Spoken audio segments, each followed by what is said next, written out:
So welcome to our Career Paths panel. I'm really excited to be able to offer this program again.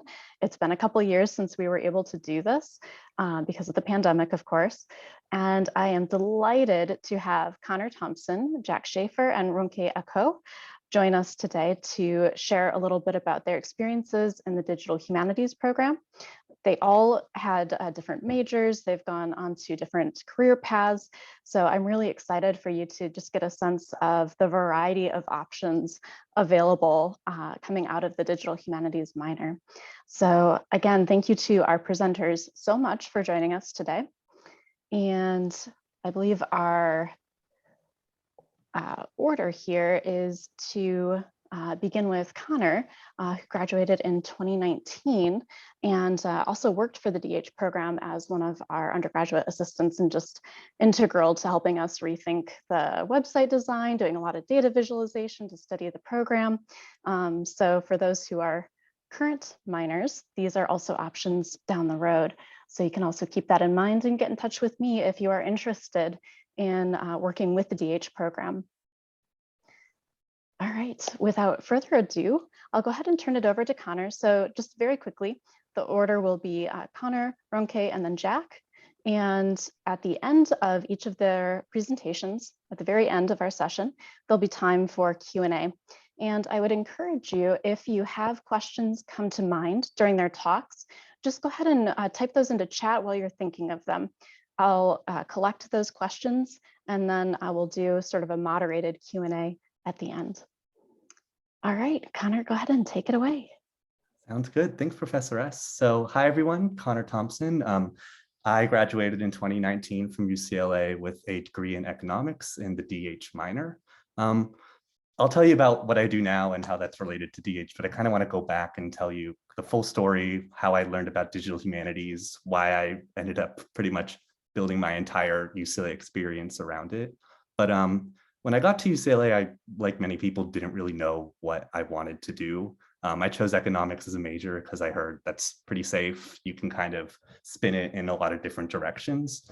But after a year in the economics major, I was just realizing that I was really missing out on one, like that really research aspect of UCLA. I wanted to actually provide input and provide at least some kind of work towards like building towards the future, which is really what digital humanities felt like to me when I first learned about it. So it was really my sophomore year when I learned about DH 101. I think it was my fall quarter, and I decided to take it with Professor Miriam Posner, who was awesome. And that to me was still today like one of my favorite classes I ever took at UCLA, because it was the first time that I felt like I was sitting in a room and I was having those discussions that I thought I was going to be having in college, which was about society and the way it's changing and the way that technology is influencing each and every one of our lives. But we were talking about it in a way where we could really figure out like, what's the research we want to do here? What's the actual project that we want to present as a brand of digital humanities and a brand of UCLA digital humanities? So to me, as I was sitting there and I was learning about all these different skills that I could gather in a digital humanities minor, whether that was Excel or Tableau or various other visualization tools that always come into play regardless of any DH class you take, I was just thinking like, this is the coolest thing. Like, this is actually something that gets me excited to go to class in the morning and gives me a real sense of purpose and a real sense of ownership over my own education and work. So my project in DH 101 was taking a look at collections at the Museum of Modern Art in New York, which I thought was awesome because it was real data. In the economics program, we're always talking about theory. And I thought, this is cool. I can actually help MoMA tell a story. And in that process, learn a lot about data analysis, learn a lot about art. And that's what it was. It was really figuring out what's the story that I'm actually trying to tell here and what's the medium I want to tell it in. And that today, I think about every single day in my job. So after that experience, I just knew I want to be in the DH minor. I want to kind of build my entire education around this program. So I took a couple 150 classes.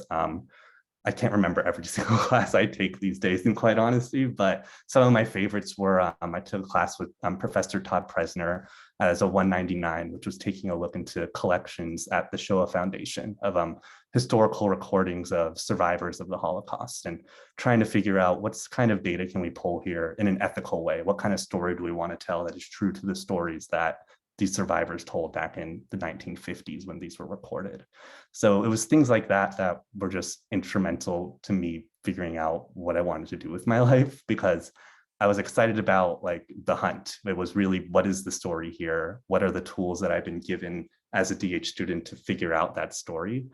And I kind of left my UCLA career a little bit sad because I really missed that research aspect, and I knew I would miss talking about art and talking about society in a way that is really so unique to digital humanities and really so unique that the work that's done at UCLA, that I knew like a career is just going to be completely different. But I knew that throughout this program, I have these skills that are translatable to a lot of different careers in tech.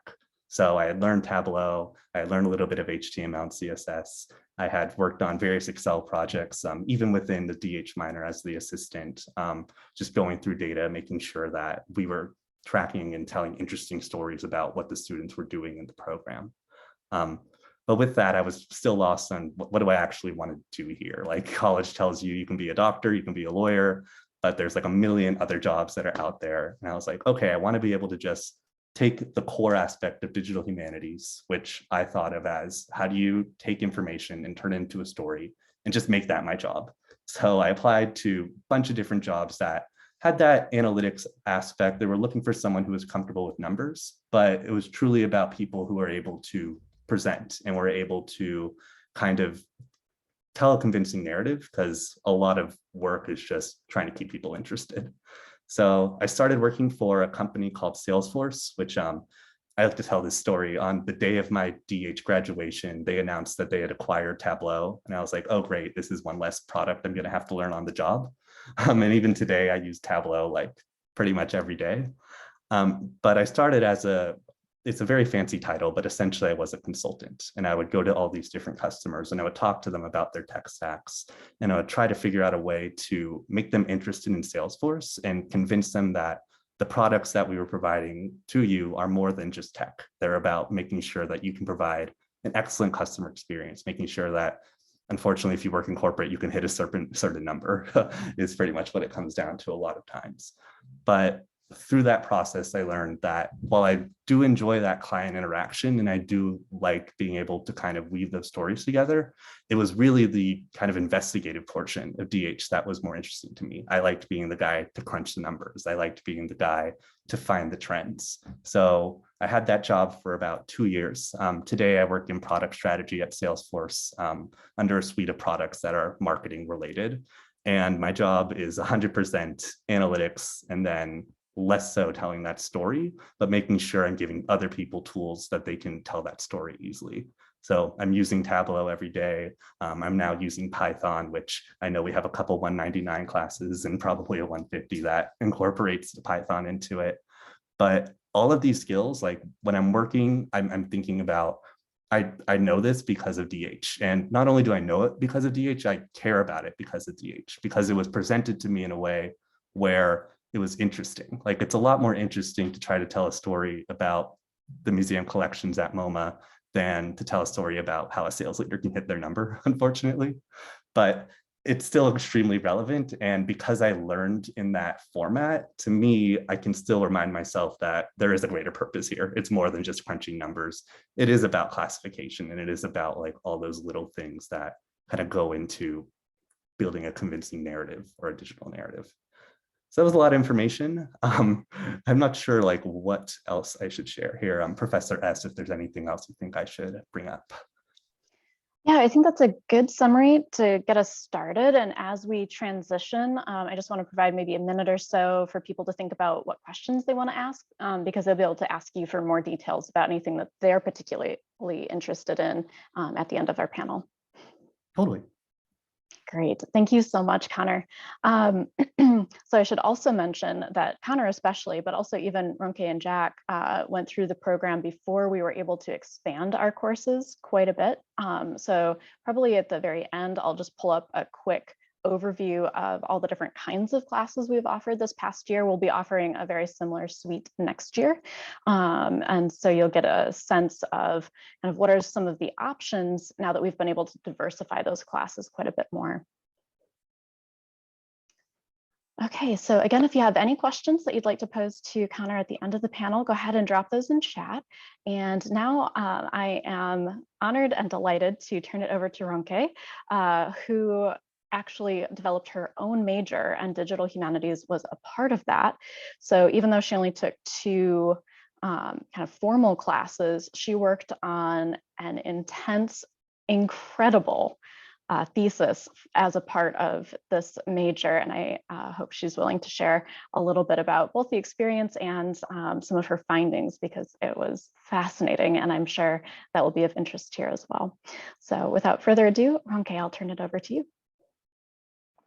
Thank you, Professor Sanders. Professor was actually a really big part of just figuring out what the major was and how to go about the thesis and all the different methodologies to go into. But I will tell you about that a little later. But it'll kind of be a part of how I got into digital humanities.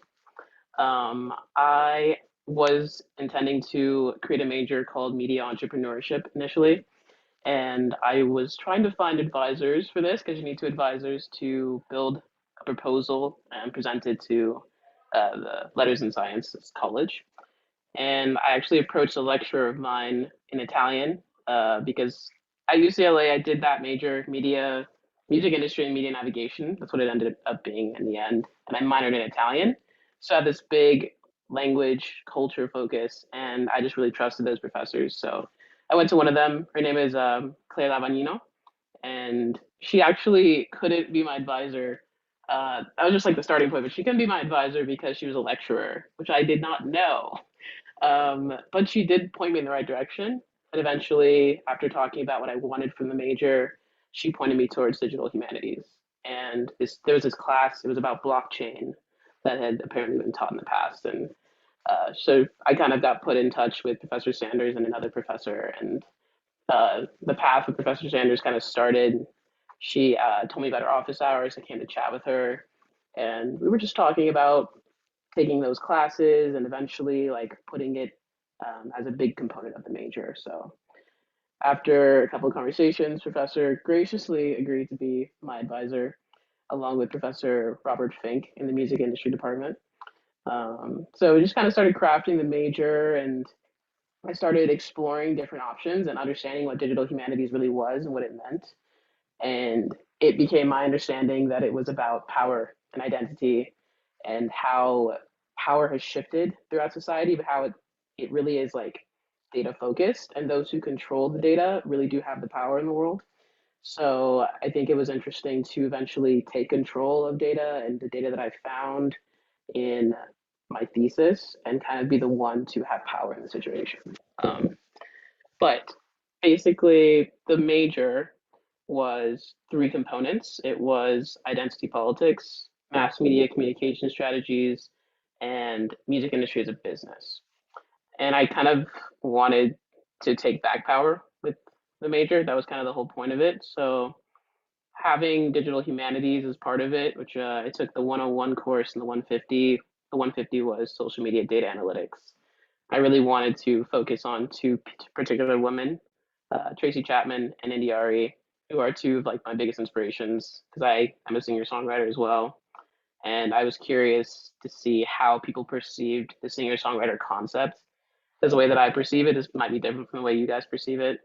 Um, so I spent about 6 months with Professor Sanders and Professor Fink collecting data. It initially was based on the DH150 project because me and Professor had kind of conversed and decided that it was cool to use that project to kind of give myself a head start. So I did scrape Twitter data on Tracy Chapman and Indy Re and came to understand there was this neo soul like cafe vibe for Indy Re, and then the true like through and through singer-songwriter vibe for Tracy Chapman.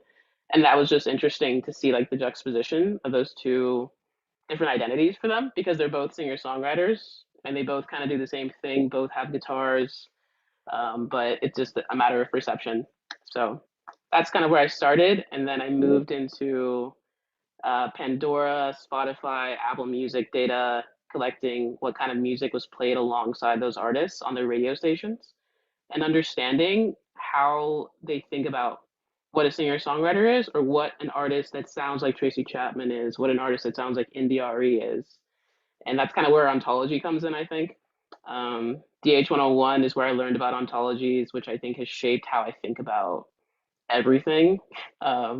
Which is really cool. I was so shocked and just I don't know, just really drawn to the concept because I didn't understand it at first. But basically, for anyone who doesn't know, ontology, put simply, is just the way you think about something, and it kind of leads to guided perceptions of things. So the ontology of like the singer songwriter depends on who you're talking to.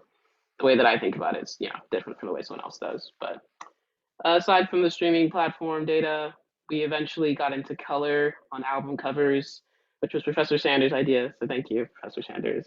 It was very, very rich.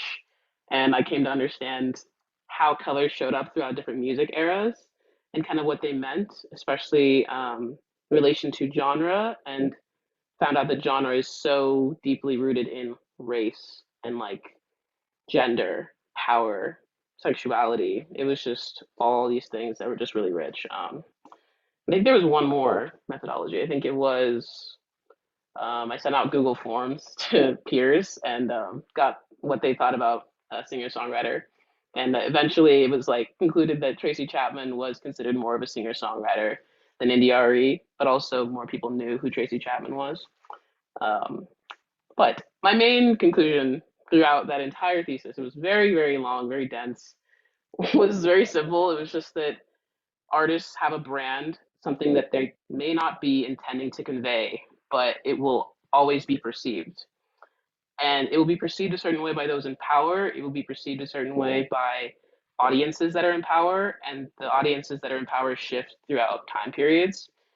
Before the turn of the century, it was predominantly white audiences. But at the turn of the century, it shifted to this like neo soul R&B focus. And there was a lot of black consumers that were really in control of how the industry moved. Who knows where it is now? I mean, black music still kind of rules the culture, but I think it's just a collection of different audience perspectives that kind of shape how music is focused on, performed, and promoted. But yeah, the conclusion was marketing and branding will always be inseparable from identity politics. And no matter how you present yourself, you will be perceived. And so, with that in mind, as a singer songwriter myself, I have to keep that in mind, but I don't have to let it rule what I do. And yeah, that was kind of the point of the whole thesis, just to like inform my own navigation of the industry. So, getting to that, I am quote unquote navigating the industry right now. I have a hand in a couple different things. It's mainly just writing, singing. I kind of perform around LA at open mic nights. I just started doing that a little while ago, but my ultimate goal is to be a professional singer songwriter and hopefully build my own brand and be able to like collect my own data to build marketing plans for myself. But I also am assisting on a tour coming up really soon with this artist. Her name is Celeste Henderson, and I'll be working on social media as well for that. So I'm interested to see what kind of data I can collect for her and figure out, maybe like, I don't know, different branding strategies for her. But I also just interviewed this morning for like an A&R position, which I think is an interesting thing to talk about because the research aspect of DH really comes into play there. I think they really look for candidates that are researchers at heart. And I, before taking a DH class, hated research.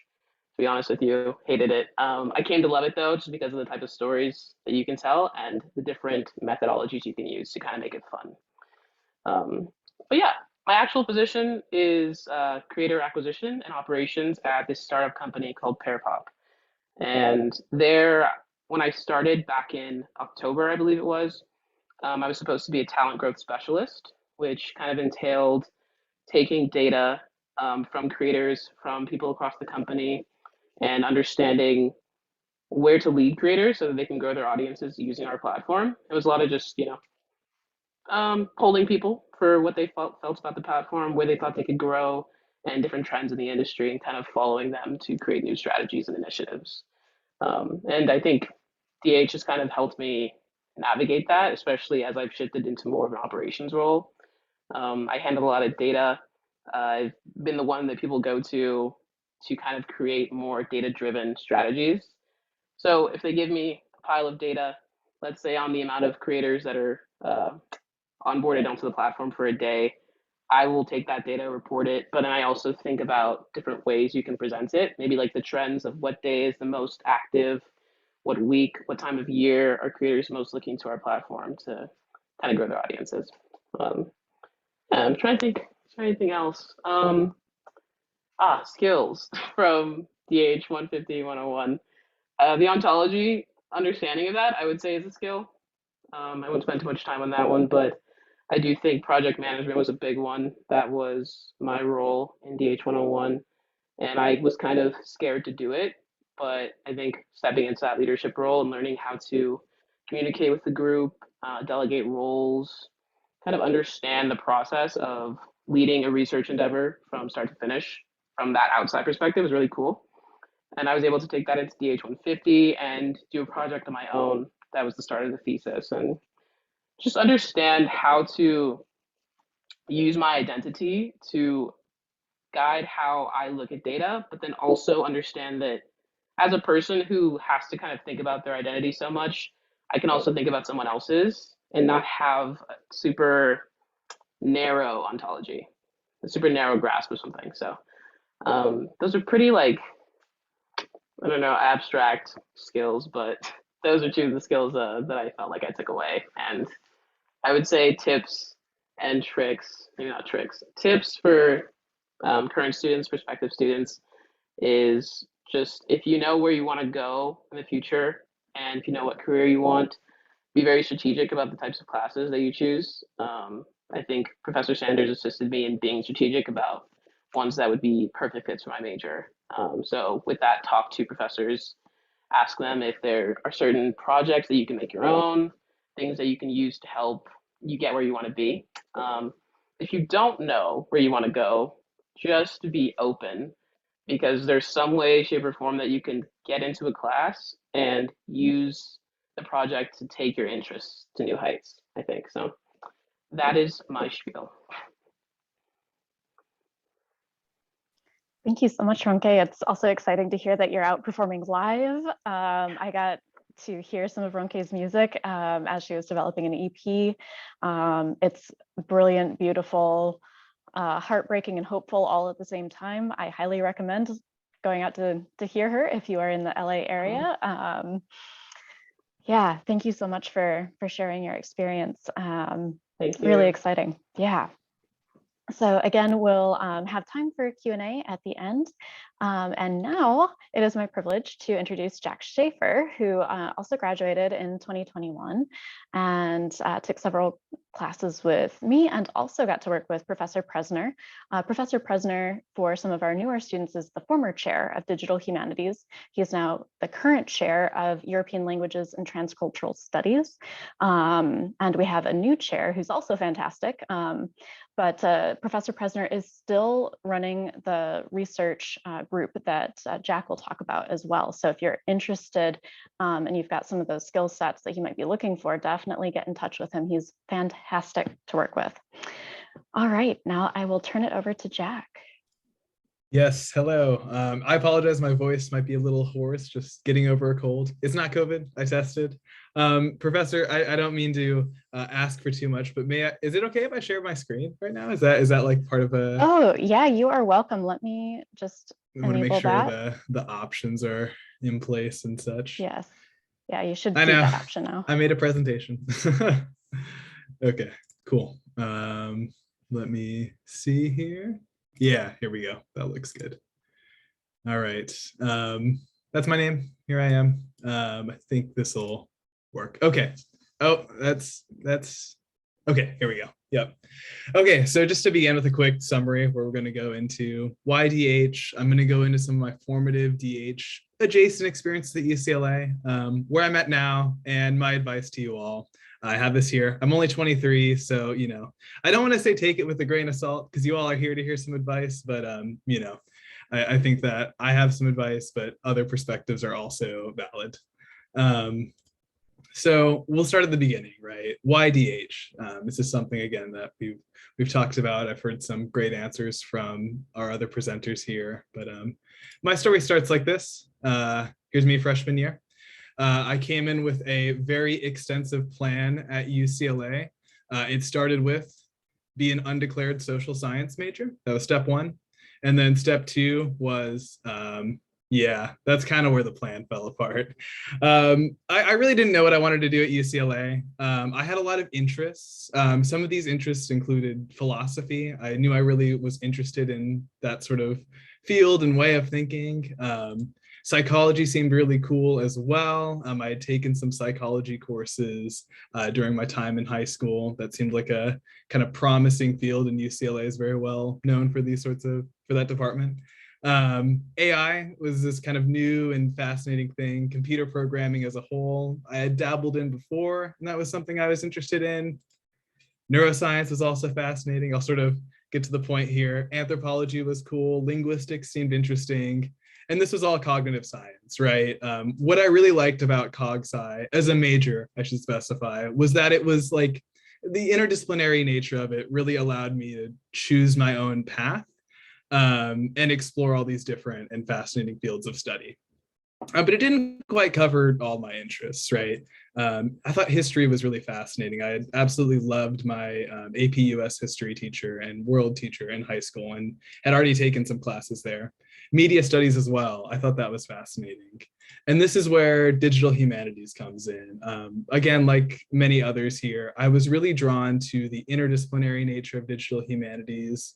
I loved the ethos of digital humanities as well, like really breaking down barriers as far as access goes, critically analyzing power structures, again, as we've discussed here.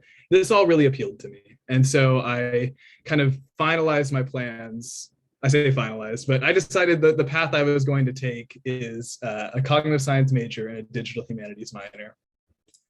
And it was a success, right? I'd figured this out, my major and minor, but there's still kind of this question, right? And I'm sure that you all have experienced this. You go home and you tell your parents, or at least in my case, it was, well, I'm studying cognitive science and digital humanities. And they're like, that's great, Jack, but like, what does that even mean?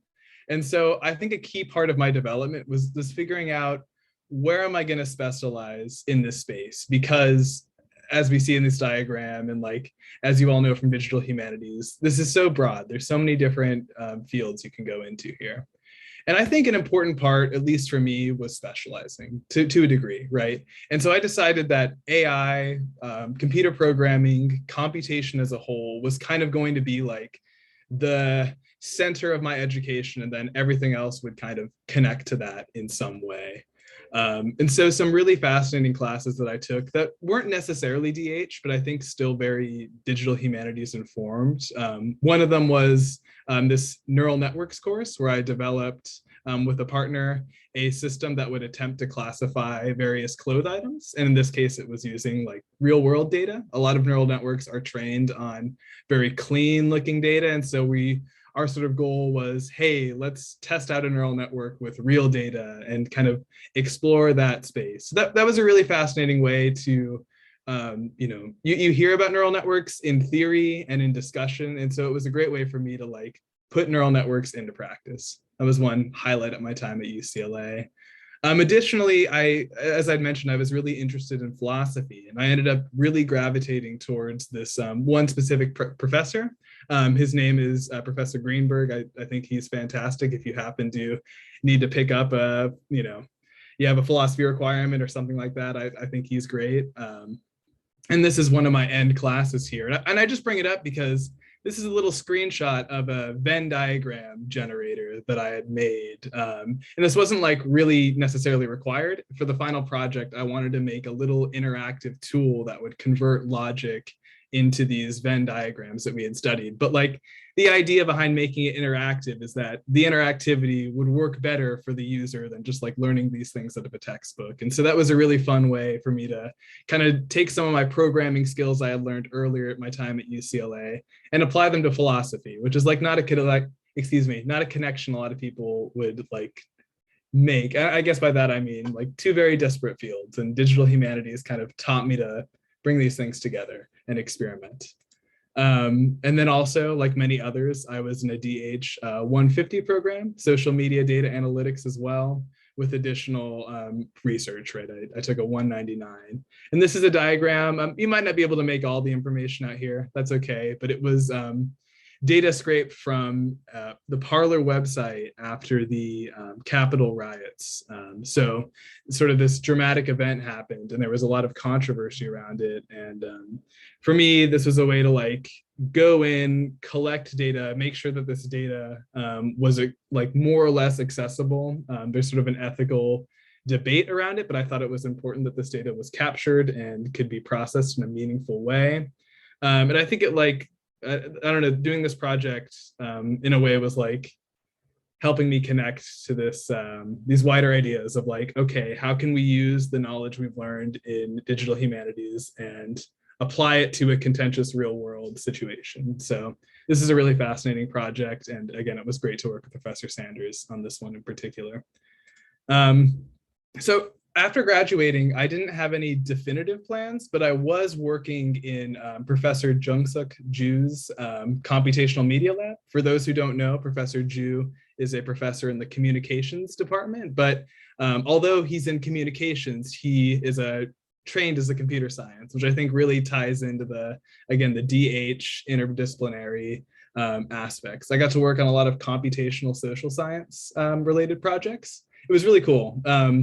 For those who don't know, it's just like taking data science methodologies and really applying them to a lot of spaces in social sciences. So that was really fascinating. I can't share too much because a lot of the stuff we worked on is like under review.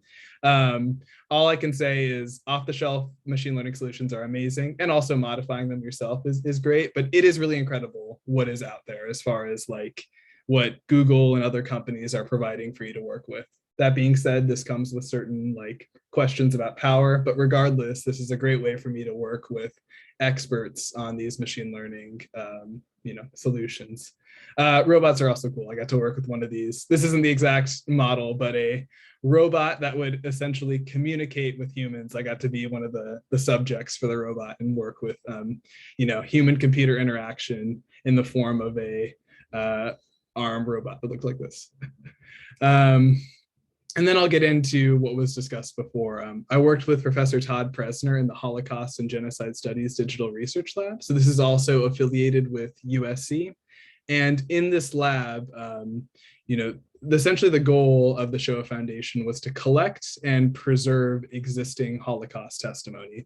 This image here is of one of their newer projects. I wasn't directly associated with this project, but some of my coworkers in my labs were.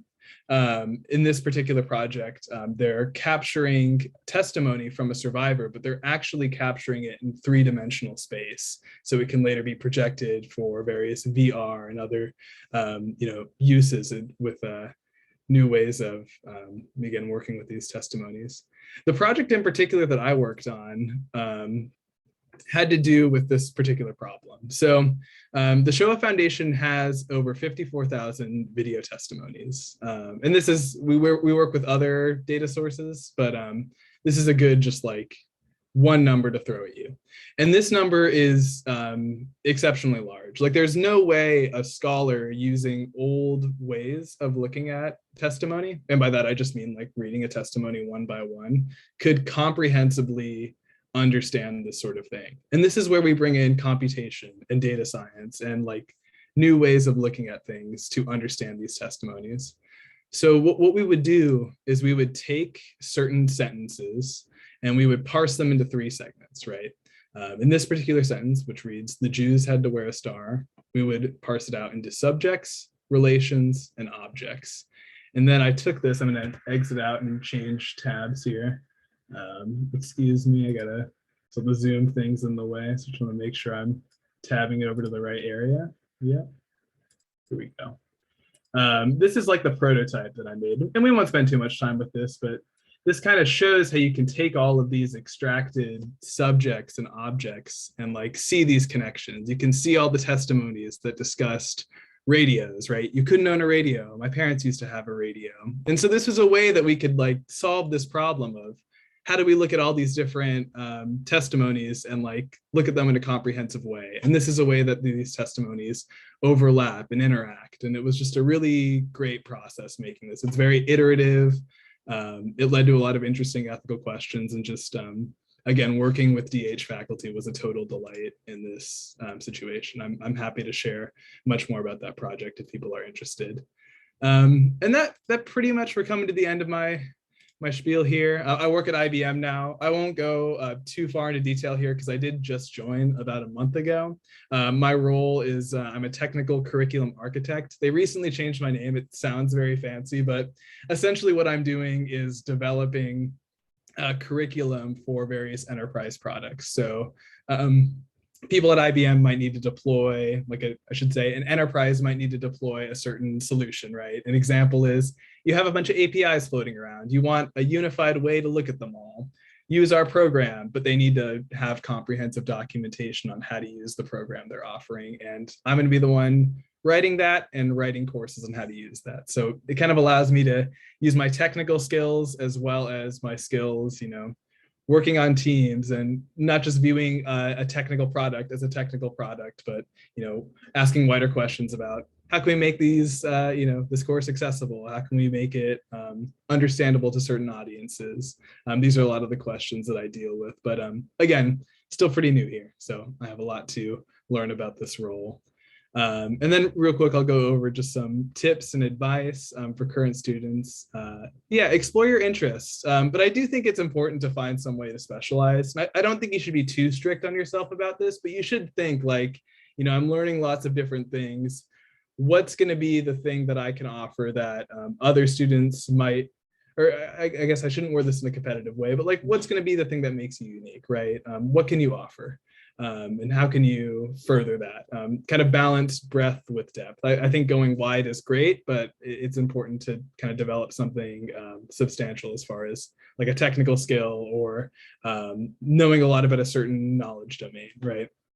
And the big one, I think this is probably the most important one, just start going down a path. It might be the wrong one. You might decide it's, incorrect for you, but you can always pivot. And the important thing is like, you'll have learned something along the way, even if the particular, program you're in isn't great.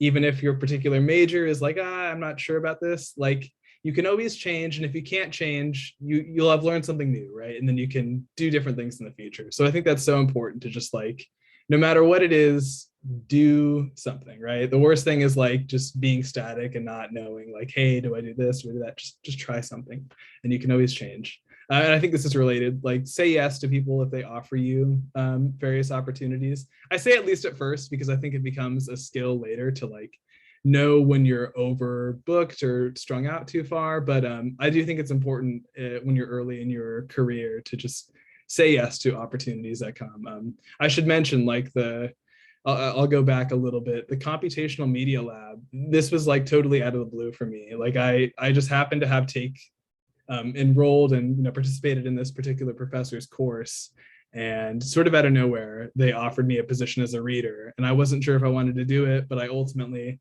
went with the position, and this led to research. And I think without this position I couldn't have ended up where I'm at, both in Professor Presner's lab, because I wouldn't have had the skills to really make me an eligible and competitive candidate.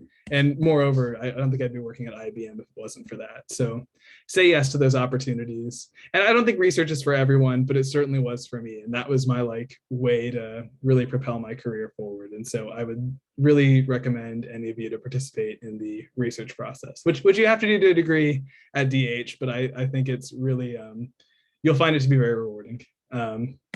And that's it. That's all I have. I apologize if I went too long here, but I have a lot to say about the program. I think it was fantastic, and yeah, nothing but great things to say.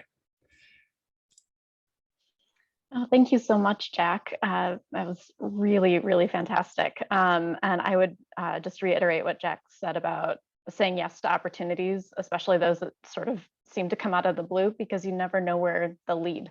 I took a volunteer position. I was working 2 other jobs at the time as I was finishing my dissertation, and volunteered to help a little local historical society up in Topanga, up in the mountains, kind of bring their archive together and figure out how to digitize it, and how to share that archive digitally with other folks.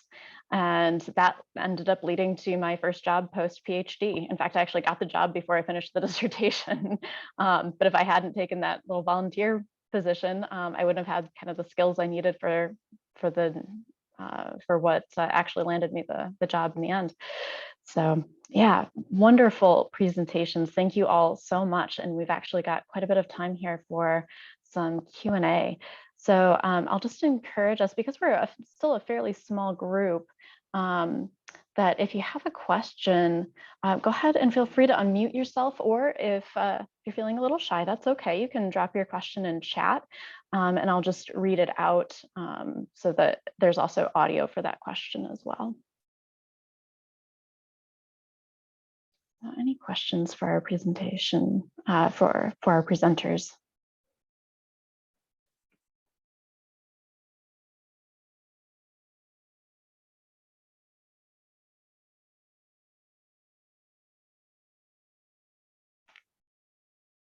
I'm curious, for those who are here, if you'd be willing to share, what are some of the career paths that you are considering? You don't have to be set in one, but what are you thinking about? What do you think sounds interesting at this point?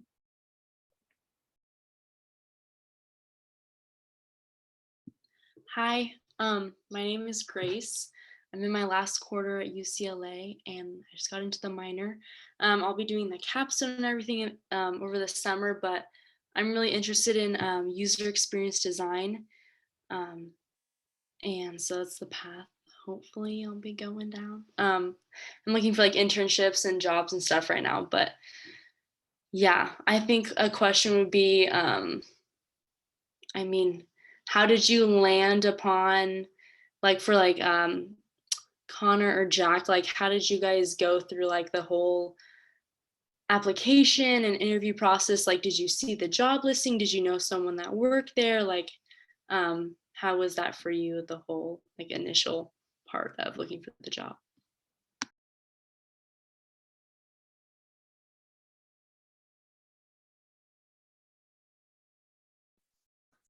I can go first here. First of all, thanks for the question. And UX design is like a great path to go to. Like DH will teach you a ton about it.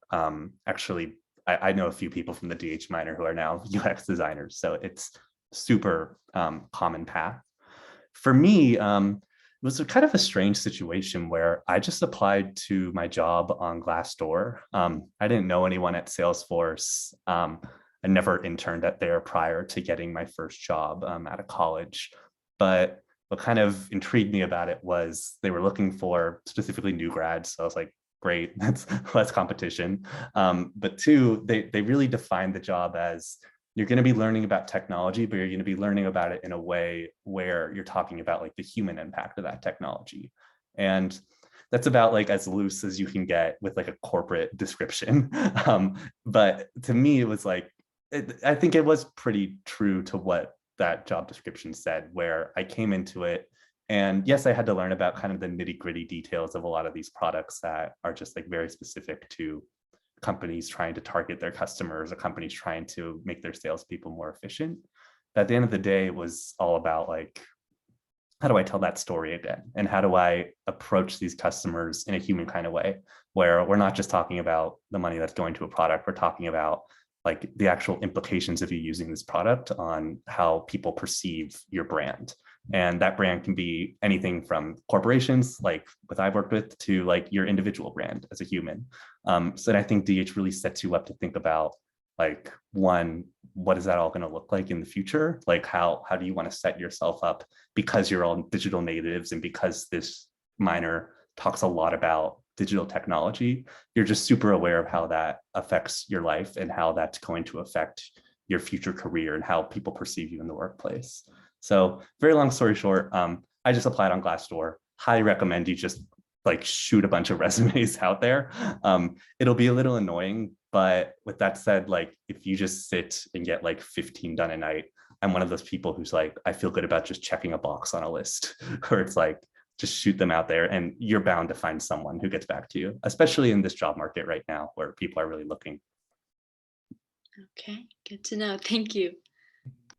Yeah, I mean, as far as my experience, like landing a job in tech, more or less, I had actually a similar experience with Connor. I applied, I believe I found the position on LinkedIn, and then I applied just through IBM's internal portal. They're a huge company, so they just have like their own, internal system to do that sort of thing.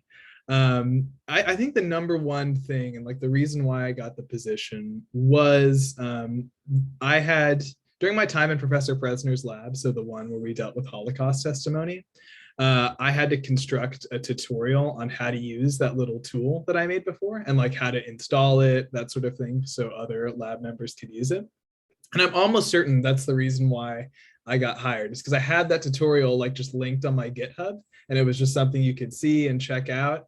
And so I think like the lesson here is it helps to have a really good resume. Going to UCLA is obviously an asset. But especially in tech, it can really help if you have like proven examples, no matter like it wasn't even a huge project that I had worked on. It was just like this small, or at least the tutorial part. It was just a small thing that I took a week or so to make after, finishing the deliverable that I think really like landed the position. So if you don't have it already, just like work on that UX portfolio. And again, even if like you decide, hey, I actually hate being a UX designer, you at least got to learn the process, and and you can now talk the UX language, right? And like, no matter where you work, I'm sure those skills will follow you, right? So that's kind of like what I have to say regarding that. Thank you.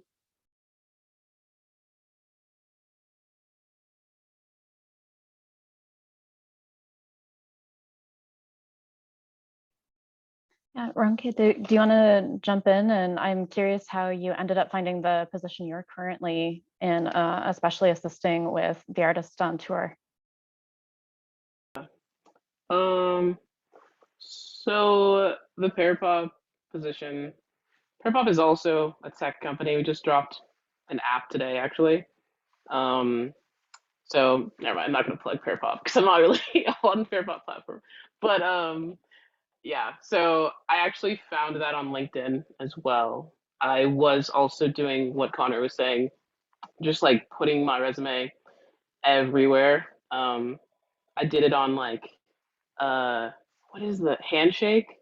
I did it on Glassdoor. There was one more, and then I was also on LinkedIn a lot, just kind of doing all the easy applies, especially just like adding my resume in. But yeah, I found that one on LinkedIn, and the touring position started sort of like a PA for the artists when I'm not doing the work at the tech company, and I kind of just run errands and assist with like just transportation and stuff. I actually found that through someone else. It was a relationship based connection, which I think is just important in general. And once you're in the job market, just relationships.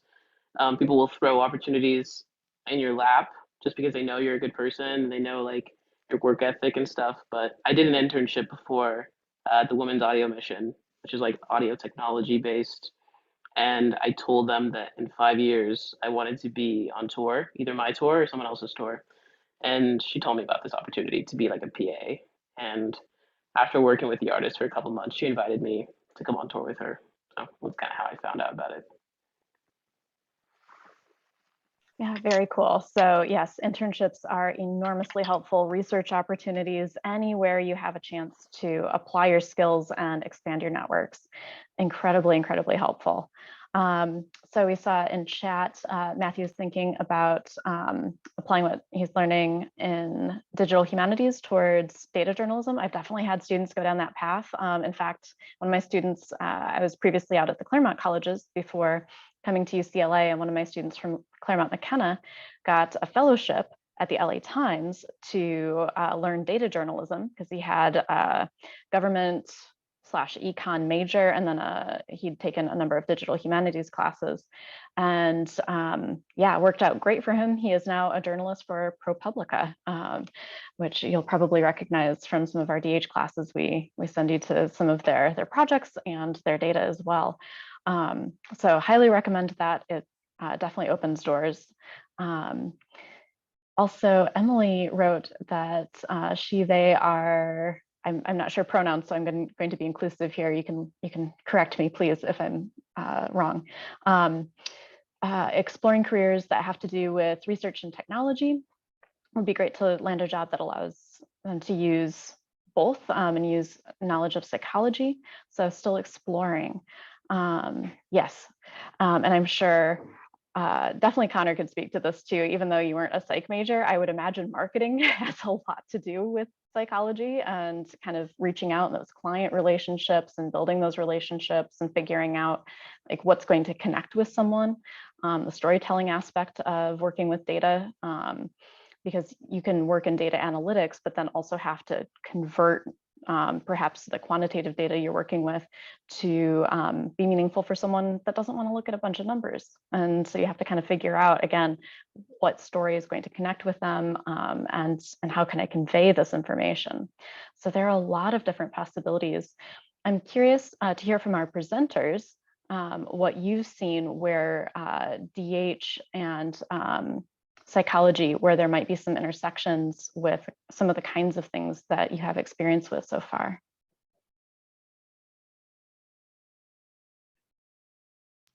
I would say the biggest one I've seen is just development of product.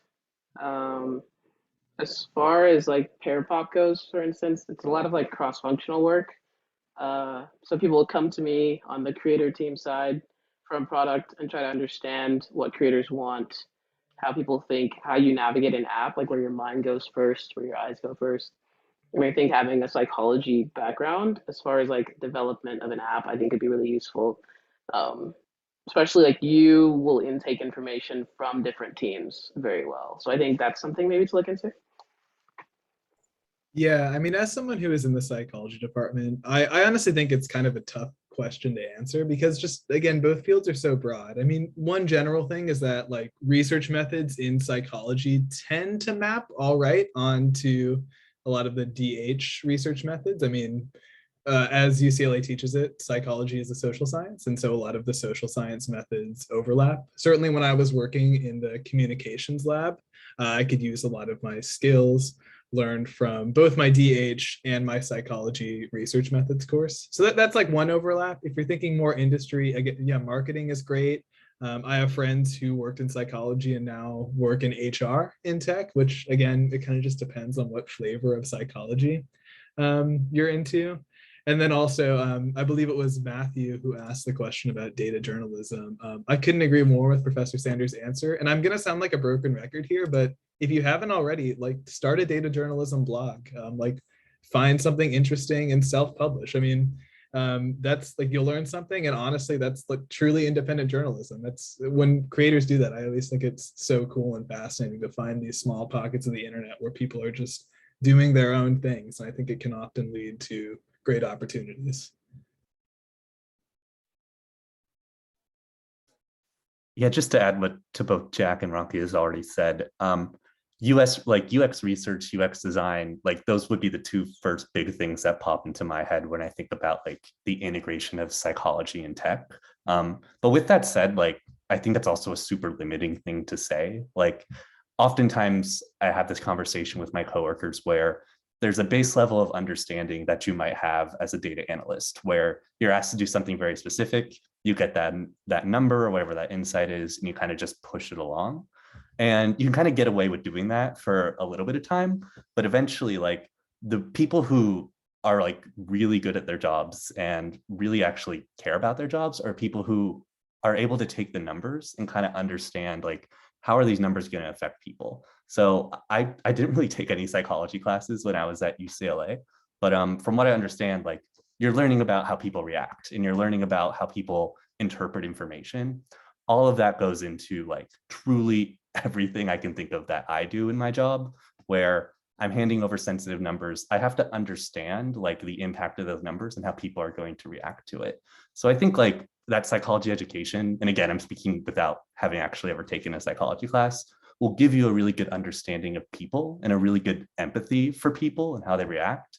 And the more that you keep that in mind with like any kind of number that you're trying to come up with in your job or any kind of tool you're trying to build, the more useful it's actually going to be to people who aren't tech savvy and don't care about the numbers and are just trying to get like one thing out of what you're trying to do.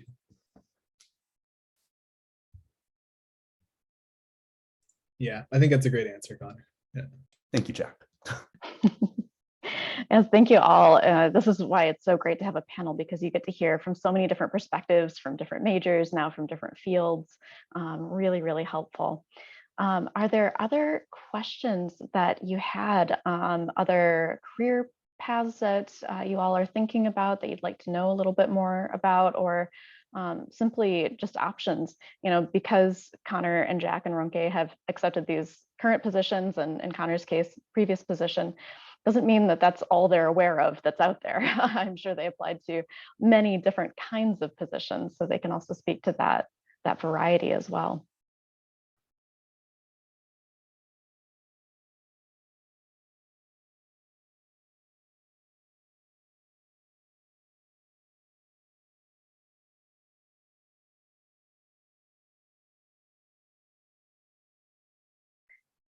Okay. If a question does occur to you, yeah, go ahead. Okay. I just wanted to say the position that I started at in Veripop is not where I am right now. And depending on your boss, they literally could tell you, you can make this whatever you want. That's what they told me when I got there.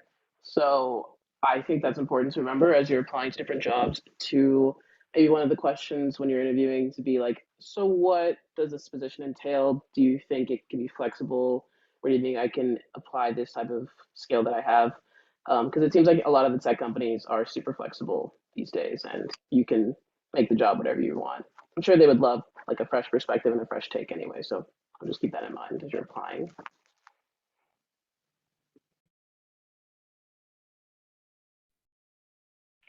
Yes, so I can actually, thank you so much, Ronke. I can respond to a couple of questions that just came in. Yes, the video will be posted online. I'll send links out and advertise this through our newsletter. I'll send an announcement out just to our undergraduates. We'll have another one for our graduate students with all of this information, link about where to find it, and probably some social media posts linking to it as well. So you can also follow us on Instagram and Twitter. We're just UCLA_DH. So that's a good way to kind of keep up with some of the things happening in the program, and especially the newsletter, where we also post any job openings that we run across that are kind of really specifically closely related to DH, any opportunities on campus. The newsletter is a really good place to find that kind of information. And then for classes to take in DH, yes, let me show you just the list of classes we've offered this year. And like I said, next year will be pretty similar. So let me pull that up for you really quick. This is information on the Los Angeles Times Fellowship that I mentioned. And that link is in chat if you're interested. And then here are the classes that we've offered. DH 101 is continuing to be offered in the summer, as well as fall and spring. The data analysis for social and cultural research is basically an applied stats class, but I didn't want to include statistics in the title because I didn't want to scare anyone away. It's a very beginner friendly course that also allows you to, if you are already somewhat familiar with statistics, to extend your skill set further. And that course is taught with the programming language R. So it also gives you some programming skills as well. Digital mapping, user interface design, so UX UI design, digital storytelling, of course, many different kinds of capstones. The Coding for Humanities class will continue to be offered. For my classes, instead of teaching on pirates, this next year, I will be offering the social media data analytics class again. The 3D modeling class is fantastic with Professor Caldwell. we'll continue to offer special topics classes in a wide variety of topics, so kind of just stay tuned for what those will entail. We'll have at least 1 or 2 text analysis classes, which will give you qualitative data analytics skills. And Professor Cho, Suki Cho, who is a user experience design expert, she actually worked in industry. She also has a PhD, very accomplished woman with a beautiful portfolio. We'll be offering a more advanced class on user experience design probably next spring. So that's something else to keep an eye on. Over the summer, there will also be a machine learning class I would watch out for with Professor Winjum. He is one of our tech specialists in the Institute for Digital Research and Education on campus, and we're really excited that he's teaching for us now. So just a really quick overview of some of the classes that we've offered this year, previews of what's coming up next year. As you can see, we're offering many, many more specialized topics now because our program has continued to grow. In our latest application cycle just this spring, just for spring, we have 100 new DH minors. So if you're catching up through the video, or for those who have just joined the program, welcome. We're super excited you're here. And you've gotten a really nice kind of broad perspective on all the different kinds of things that you can do with the skills and the concepts that you're going to learn in the program or are already. So thank you. Special thank you to our presenters, Ronke, Connor, and Jack. I really, really appreciate your time. It's so good to see you all again. Also for other students who are current or prospective students, know that we like to stay in touch with our alumni. It's always just a pleasure to hear what you all go on to do. So we welcome you back. And for Ronke, Connor, and Jack, I'll follow up with a little thank you afterwards. We're still waiting for budget. Systems and operations have changed recently, making it much more difficult, but we'll send a little thank you your way just to let you know how much we appreciate your time and insight and sharing that with our students. So thank you all again. Have a wonderful evening. Good luck with the rest of spring quarter. And hopefully we'll see, especially our current students back this spring for a project showcase and the graduation celebration. Thanks, Professor. Thank you. Good luck, Take care, guys. everyone. Thanks, everyone. Thanks, everybody.